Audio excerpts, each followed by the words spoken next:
We are so back. Let's review round 9 because it was a brilliant week for me. I scored a 2,217, which was a round rank of 714 and has shot me back up 4,000 places, kicking it off with an absolute legend, Dane Zorko. 2 weeks ago he scored 124 and I thought he was back. So I captained him last week and he was poor. But I can confirm he is so back. He just demands the ball and is for hungry for it. Just 22 points in the first quarter, and then he went bang. 113 in 3 quarters, including a 52-point final quarter. He's dropped some bad scores for me this year, so it was just brilliant for him to drop one of his ceiling scores that I've been crying out for. 39 touches, 8 marks, just brilliant. Then we had Lockie Ash, who scored a solid 93. Less than I was hoping for, but it could have been worse. He was on just 35 at half-time, but he turned it round so I can't complain too much. What I like is that he got in the right spots. He would be there for the +6 when Whitfield took the kick in. The only problem is that he got ignored, but that's something he can't control. Moving on to Matt Roberts, who scored 1 point more, with a 94. He was the opposite to Ash. In a weird and high-scoring game, he racked up early on 88 at 3-quarter time. Unfortunately, he only scored 6 in the final quarter, but still a good score from him. He's picked it up a lot in his last 4 games, averaging over 97, which is pretty close to a top 6 defender, really. Now for the 3 rookies who I fielded, and Riley Bice was good. Not great, but good. 66 points from him, and it was looking to be a lot worse. He has dropped off from those big scores he had, and is someone I'll now be looking to upgrade. Now then, let's talk about Zach Reed. What an absolute gun. So as I mentioned with Roberts, it was a really weird game. It was slow, with lots of chip marking. And, I mean lots. Especially with Essendon, who had 13 players take 5 marks or more and 6 players score over 107, including someone who I will get into a bit later on. 27 touches and a whopping 14 marks from a rookie is just superb. Oh, and by the way, he only had a 36-point second half because his first quarter was a 50. And then, in the same game, I looped Saad El Halwi on field with his 82. That's a great score, which I'm very happy with, but I thought I was going to get another ton there. He was on 64 at half-time, and then slowed down a lot, but, as I said, still great. I chose to not field Trainer and actually got it right, gaining 13 points, but Trainer still did well considering West Coast can actually be a bad matchup for defenders. Now for the midfield, which was not quite as good. Nick Dacos disappointed many on Thursday night, dropping a 67 as the VC for many. He was my number 1 captain option and flopped big time. I said I didn't think Fremantle would tag, but Wagner just stuck to him all game and forced him to play full forward. He did okay there for a bit, slotting a goal and missing another. But yeah, whoever said he can't be tagged is very wrong because the last 2 games have been bad for him and you've got to think every team would want to tag him now. Then there was Andy Brayshaw in the same game who got 119, which is great, and I said that he'd bounce back. It's just a shame I picked the wrong guy to VC. 34 touches, but very handball happy from him with 25 by hand. What interests me is that he took the most marks for a year, and the Fremantle marking situation is something I really want to talk about later on, so stick around to see what trades I'm thinking about. Moving on, and I went with Harry Sheasel as captain, who scored 103, which I suppose is all right, but pretty underwhelming if I'm honest.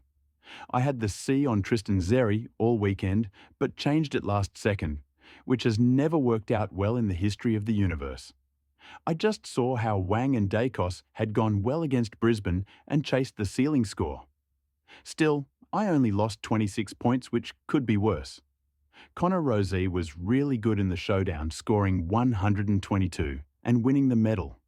He's now averaging 108, which surely locks him into the top 8 midfielders. Great bounce-back game from him. Also playing in the showdown was Isaac Rankin, who had his first poor game for the season. At least in terms of fantasy.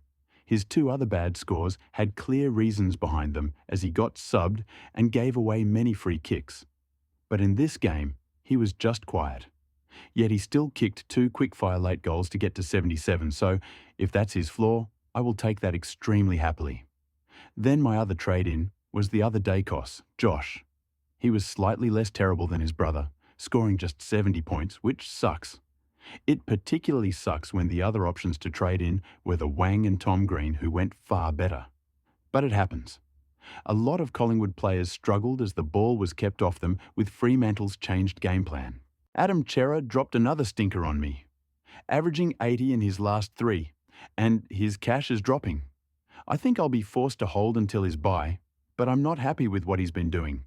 And the person I am least happy with is Xavier Lindsay, who scored just 44 after he had 33 the week before.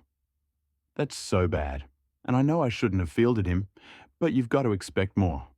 We know he can score because he's had some big 90s, but he's just not delivering, unlike his teammate Harvey Langford, who's been brilliant. I was looping with Boxshall, but he was even worse, scoring 39, so technically I made a good decision fielding Lindsay. However, I wouldn't really say he played worse because it wasn't his fault. It was Ross Lyons and the fact that he played the kid just 49% time on ground. Less than half the game spent on the field, and he has sub-written all over himself now. To my rucks now, who were really good. Tristan Xerri scored 116 in a bad matchup, and he is just so back. I maintain that if you don't have him, he is the priority because when he's in form, he's the best in the comp, I feel. In terms of fantasy, that is. So even though I took the captaincy off him, I'm very happy with his work. I'm also really pleased with Tom de Koning, who stood up when I really needed him. 104 from the big guy when I couldn't trade him, so I'm incredibly pleased. Not many marks or tackles, but 36 hitouts is really good from him, along with 21 touches. I'd really like to hold him until his bye, but I'm not sure I can get away with it. I'll have to see what I can do there. And for my forwards, and some of them went really, really big. First is Bailey Smith, who scored a whopping 149, and he is looking so good this year. 35 touches, 8 marks, 10 tackles. You rarely see a stat line that good. But it seems I will never learn. I said last week I need to think about him as captain, but I never considered it this week because of the matchup. But maybe he plays better against better teams, because he also went big against Collingwood. He's had one bad game all year and only one other that he hasn't gone 110 plus, averaging 133 in his last 3 and 118. For the season, which is the most of any player. And my other gun forward was Nick Martin, who finally delivered for me. He's been a -3 for me the last 2 weeks, so it felt so good to get this score. He racked up against Sydney last year, with like 40 touches and 3 goals or something ridiculous, but he didn't need any of that this week. 38 touches, 8 marks, and most impressively, 5 tackles. And also 100% time on ground is brilliant because it had been down for the last few games. It was such a strange game, as I've already said. Both teams were happy to let each other rack up with chip marks all day. That's why I got Ash last week, because Sydney have been great for defenders recently, but they didn't allow it against the Giants. Before I move on, I should also mention that Martin had some attention put into him from Peyton and Bice and still found a way to go big. What a gun. And he will be a good trade target, I feel. Petrarca 92 was all right. He was on like 62 at halftime, so I was hoping for a big one. But it didn't come. He looked really good though, and is playing great footy. Jack McRae dropped another stinker with 75, but I remember that someone was sort of tagging him, but I'm not sure who it was. He's still top 6, so no problems for me there. Horn Francis scored an 89, which is his 3rd sub-90 in a row, which could be an issue. But he does work in patches, and I'm sure soon we will see another run of tons. At least I hope so. And finally, Levi Ashcroft with 84 is really good. I will say it should have been better. He was on 65 at halftime and looking so good. But his last quarter was a donut. 0 touches, marks and tackles for 0 points. He's allergic to the ton, but still doing very well on field for us. On the bench, the rookies flopped. Murphy Reed dropped another stinker on me with a 39, so at least he's consistent. His cash is going backwards, and I just need one good score from him to get it back. And Caden Cleary had a 37, so at least I didn't field him over Lindsay, I guess. Oh, and in utility, I suppose, we have the brilliant Ted Clohessy, who scored a wonderful 3 points as the sub. His cash gen is incredibly dead. So that's the team.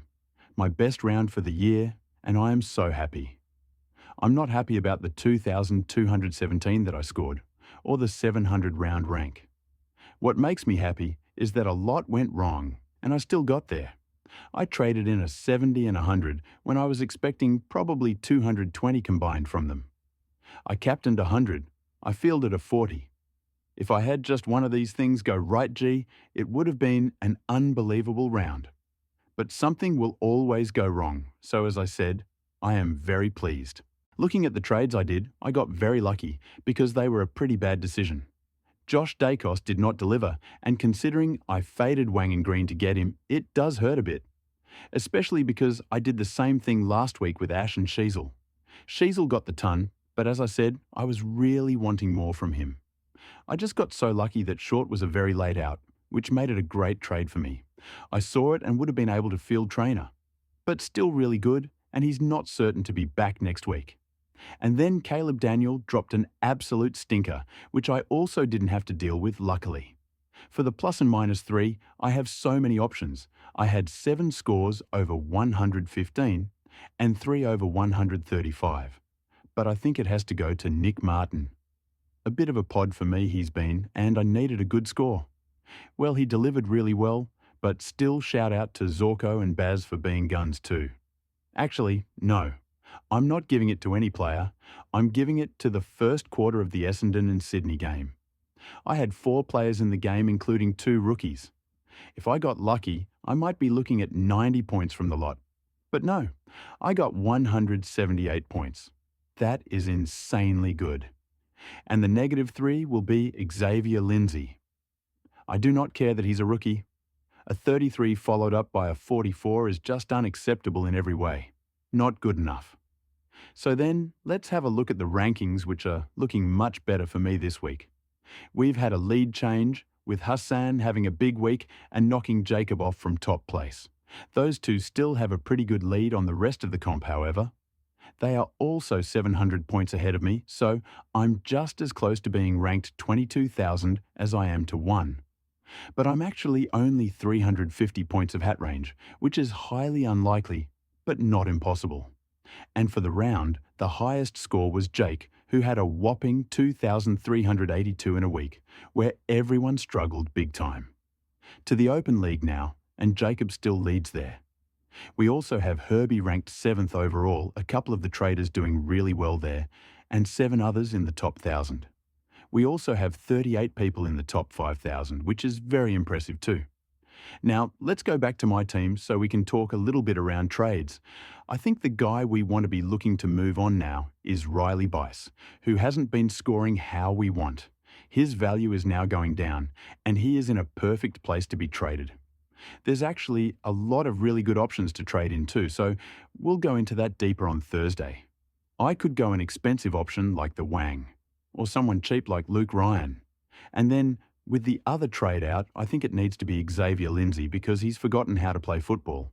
If I had the luxury, I'd love to trade like Chera or TDK, but I don't think I can. So then the rookie I'm looking at is Cooper Simpson, and then let's say the premium is the Wang for now, but that will probably change. I'll see you on Thursday for some more in-depth strategy, and that's all for today.